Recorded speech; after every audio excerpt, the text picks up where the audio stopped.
Tabac et début de grossesse, ça fait pas bon ménage. D'abord, le tabac chez la femme détruit les follicules. Les femmes qui fument sont ménopausées plutôt que les femmes qui fument pas. Sont moins fertiles donc. Elles sont moins fertiles aussi. Et surtout, ça réduit les chances, si on n'arrive pas à avoir un bébé, des traitements.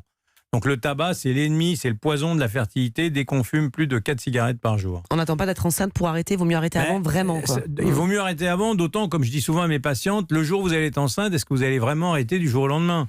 Donc le tabac, franchement, c'est l'ennemi. Chez l'homme, c'est un petit peu moins clair pour le tabac, ça joue, mais... C'est mauvais pour la santé quand même, mais en tout cas pour la fertilité, pas forcément. Sur le sperme, c'est moins démontré, dirons-nous. Mais c'est l'alcool. À contrario, l'alcool, chez la femme, niette quand elle est enceinte, évidemment, être complètement alcoolique quand on veut faire un bébé, ça ne va pas aider.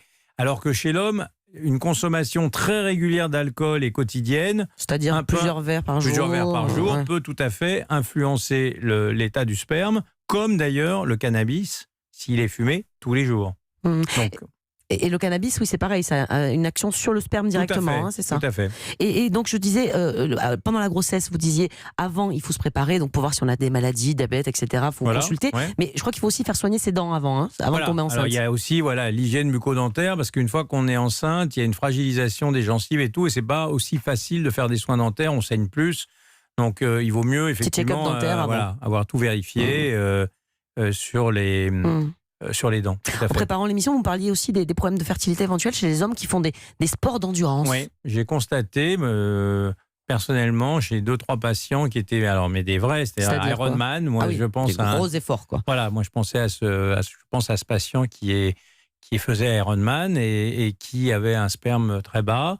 Et quand il a arrêté, ça s'est amélioré. Ou des hommes qui prennent des compléments alimentaires pour se muscler. Ah oui, pour la gonflette. Pour la gonflette, et qui peuvent contenir des hormones qui baissent le niveau du sperme. Ça, vous avez déjà constaté, ces mecs-là, quand ils arrêtent, ils arrivent à faire des bébés. Un videur de boîte de nuit qui était très très musclé et qui prenait des anabolisants.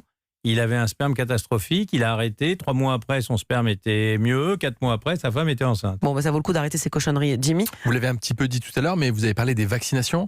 Oui. Est-ce que vous pouvez rappeler les vaccins nécessaires à faire avant une grossesse ou peut-être après, parce que parfois, il faut aussi remettre à jour le calendrier vaccinal. Disons, le principal vaccin disponible, c'est la rubéole, parce que la rubéole, l'immunité baisse avec le temps. Donc, il faut s'assurer, même si on a été vacciné, qu'on est toujours on a des anticorps immunisé. Encore. On peut faire une petite prise de sang qui permet de vérifier ça. Il faut aussi vérifier la toxoplasmose, non pas tant qu'on ait un vaccin, mais parce que si on n'est pas immunisé contre la toxoplasmose, dès qu'on est enceinte, il y a des précautions à prendre.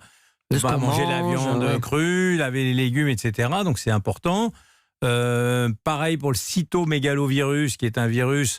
Il faut savoir si on est immunisé, parce que si on ne l'est pas, il faut faire attention de ne pas être au contact rapproché d'enfants enrhumés. Oui. Et l'hépatite, évidemment, c'est mieux si on est vacciné. Alors, l'hépatite pendant la grossesse, c'est pas forcément la fin du monde, mais si on peut se vacciner, c'est mieux. Et il y a aussi varicelle et coqueluche. Voilà, coqueluche, parce que coqueluche, souvent on oublie, il ne faut pas oublier de faire vacciner l'entourage de l'enfant, parce qu'on s'est rendu compte qu'on a fait aussi baisser la mort subite du nourrisson après avoir vacciné les gens contre la coqueluche. Donc c'est une maladie qui tue les enfants. Quand on prévoit d'avoir un bébé, c'est mieux. Mieux vaut se mettre à jour ces vaccins.